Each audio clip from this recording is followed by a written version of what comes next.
desam, menga sutda ichiladigan choynak olib bering. Qanaqa choynak? Desam, sutda ichiladigan choynak. Aytdim, sutda ichiladigan choynak nima qilasan, xotin?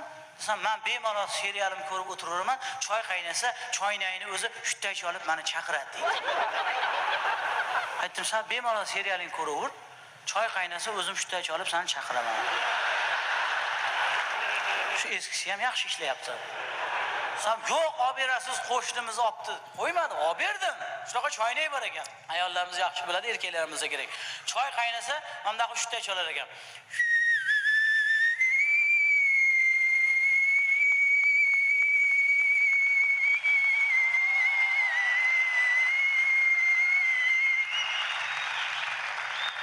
Zo'r ekan, borib damlab olar ekansiz choyni. Endi qattan ham olib berdim shu choynakni deyman. Ertalab sahar 6da keldim uyga. 3 kun uxlamaganman. Endi uxlashga yotuvdim. Xotin gazga choynakni qo'yib sutga chiqib ketgan ekan.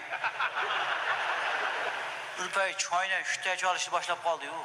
Aytdim, hozir qaynadi, hozir ovozi o'tsa kerak desam, u borib choyni quyib olmasangiz, gazni o'chirmasangiz, qaynagan sari avjiga ovozi balandlab yomon mutaham ekan. Mana shu butun podezga eshitilyapti, quloqqa pirroma kelyapti yotgan joyimga.